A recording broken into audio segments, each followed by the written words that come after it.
గురు అతిసార ఫలితాల్లో ధనుసు రాశి వారికి ఎలా ఉందంటే ఆల్రెడీ అర్ధాష్టమ శనిలో ఉన్నారు.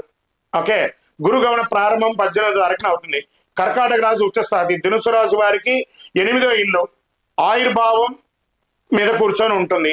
ఇది ఆరోగ్యం, గుప్త లాభాలు, అన్వేషణ, మార్పులు, ఆధ్యాత్మిక అనుభవాల మీద ఉంటుంది కాబట్టి ఆధ్యాత్మికంగా అభివృద్ధి ఉంటుంది. ధ్యానం, యోగం, మోక్షం ఇవన్నీ కూడా ప్రయత్నం చేసుకోండి. తీర్థయాత్రలు చేయండి.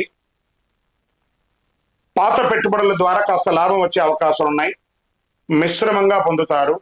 వారసత్వం లేదా పితృస్థితి లాభం ద్వారా కోర్టు కేసు నడడమో గొడవలు అనేవి ఉండడం, కూర్చొని సామరస్యంగా తెచ్చుకుంటే మంచిది. కుటుంబంలో సఖ్యత, తల్లిదండ్రులది సంతోషం ఉంటుంది. విదేశీ యాత్ర వల్ల అనూఖ్యమైనటువంటి మార్పులు వచ్చే అవకాశాలు ఉన్నాయి. విదేశీయ పెట్టుబడులు, విదేశీయ వ్యాపారం ద్వారా కూడా అనవసర భయాలు రావచ్చు. ఖర్చులు కొంత ఎక్కువగా ఉండే అవకాశాలు ఉన్నాయి. ధనుసు రాశి వాళ్ళు కాస్త జాగ్రత్తగా ఉండవలసినటువంటి ఒక సమయం అని కూడా చెప్పచ్చు. మిశ్రమ ఫలితంగా ఉంది. వృత్తి వ్యాపారాల వారికి కూడా చాలా ఇబ్బందులు వచ్చే అవకాశాలు ఉన్నాయి. ఉద్యోగంలో ఒకసారి బాగుంటుంది, ఒకసారి బాగుండదు, ఒకసారి బాగుంటుంది, ఒకసారి బాగుంటుంది. తర్వాత మే తర్వాత స్థిరమైన తర్వాత గురు భగవానుడు యోగంగా ఉన్నాడని కూడా చెప్పచ్చు. మీరు చేయవలసినటువంటి పని అంతా కూడాను గురు భగవాన్ని ప్రసన్నం చేసుకోవాలి, శని భగవాన్ని ప్రసన్నం చేసుకోవాలి.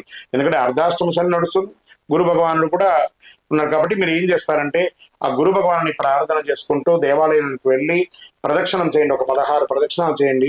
దత్తాత్రేయ స్వామి లేదా దక్షిణామూర్తి స్వామి వారికి ప్రార్థన చేయండి. పసుపు ఒత్తితో దీపం వెలిగించండి. మీరు ఎక్కువ శాతం పసుపు వస్త్రాలు ధరించండి. పసుపు పుష్పంతో పూజ చేయండి. నోరు అదుపులో పెట్టుకోండి.